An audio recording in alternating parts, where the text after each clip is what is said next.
Today I put together 3 of my best personal fitness tips to help you get shredded. And I'll talk about 6-pack weight, baby. Oh, what's up, kitty? I hear you, bro.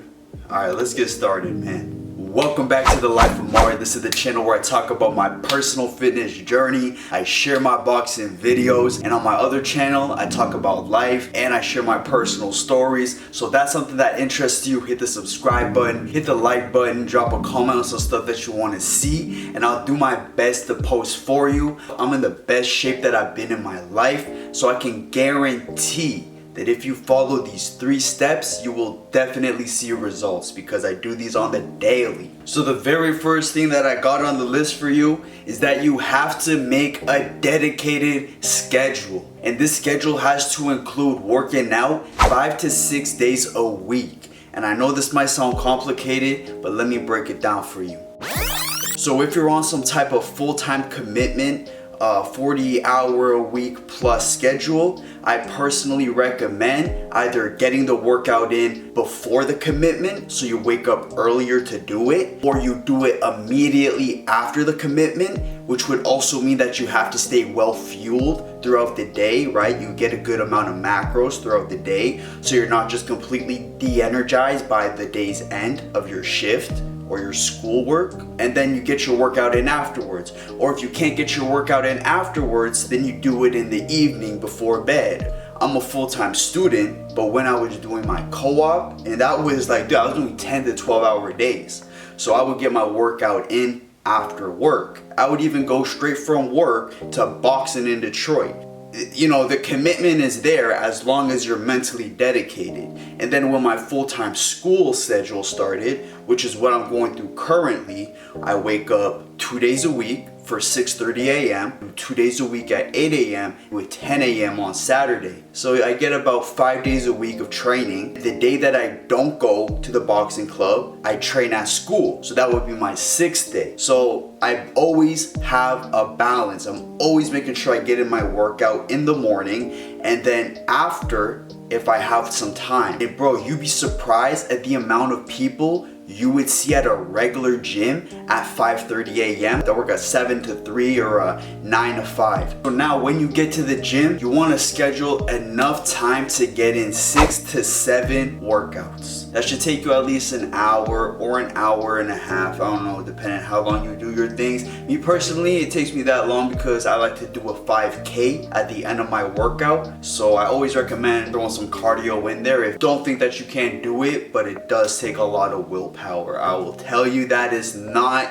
easy. A lot of mornings where it's hard to get out of bed. But like David Goggins said, if you point your phone at yourself and you record yourself being a little and then you watch that video later, you're gonna say, what the f wrong with me? Or also think about all the other people who are choosing to get it that morning, but you're choosing to quit. Now let's get into the next best way to shred fat, which is diet. It took me a whole year to get my diet down, bro, and I'm still struggling today. So one thing that I had to cut out was the high sugar, high salt, high calorie content. So like soda pop, bro. Oh man, that one sucked. So I'll resort to sparkling water, and if I'm having a real sweet tooth, man, I'll go for some Diet Coke or some Diet Pepsi, but I will not touch the raw Coke or iced tea, as hard as it is, because that has at least 150 calories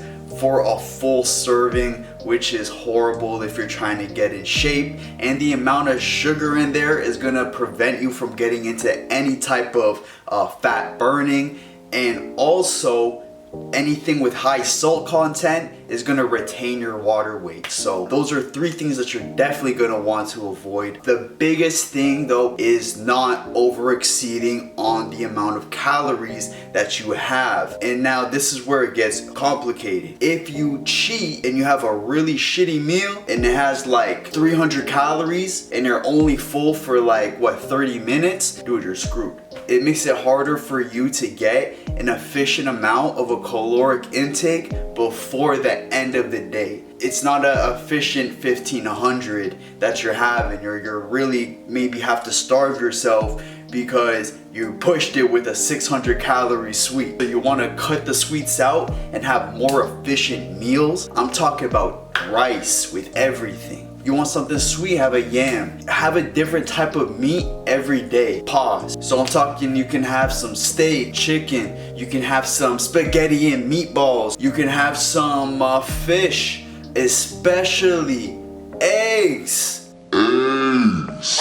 Oh my, eggs have a crazy amount of protein. 4 eggs, 24 grams of protein, dude. So imagine you had like 6 eggs. That's like 2 scoops of protein powder right there. So if you're making some type of livable income, it's definitely not hard for you to at least eat a little bit healthy and have a balanced meal every day. So what I will do is I'll pre-make myself foods. I'll make myself a steak and rice and a yam the day before for myself for school the next day. Or the days that I got work, I'll just prepare my food. Not only is it time efficient, but it also makes it a lot smarter the way you plan out your meals. Make sure that you have 1 a day. And when I'm not eating that, I'll have a lot of fruits put aside. So that means bananas, apples, oranges, grapes. I'll have some protein bars. So you know I'm always snacking on something. Almonds, oats, things that are efficient fuel for your body. I'll even do raisins, dude. Yeah,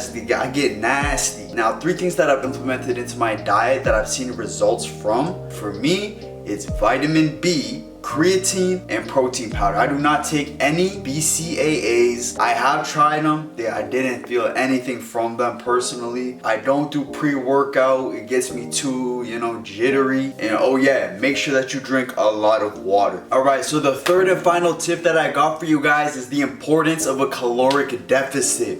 Now, I'm not trying to sound crazy and sound like, oh, you gotta starve yourself or any of that stuff. No, it's not it at all. My definition of this is when I wake up, I immediately work out. That way I'm net negative in terms of calories. All the food that I eat, I earned it. And I earned what I burned. You keep that theory in your mind, you'll shred weight. So if I wanted to lose like 10 pounds in like 3 weeks, what I would do is for each meal that I want to have, for most days, I wouldn't do this every day, but for most days at least, I would run like twice a day, a 5K twice a day. So 10K like 3 times a week. Now that's if you're in like fighter shape like me, humbly. So I would have a meal after my first 5K in the morning, and then 6 hours later, 7 hours later, or maybe even further on in the day before nighttime or whatever, I'll run another 5K. That way I'll be net negative in calories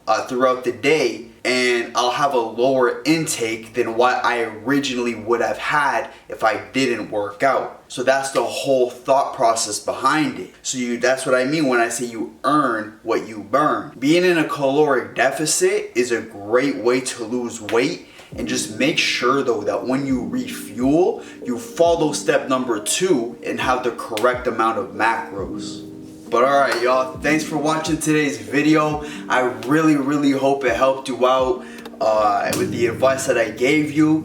This is what I use in my personal life, so I really know that it'll benefit you if you stick to the code. But aside from that, y'all, don't forget to hit the subscribe button, drop a comment on what you think, and I'll do my best to be here and upload for you guys. But much love, man, and peace.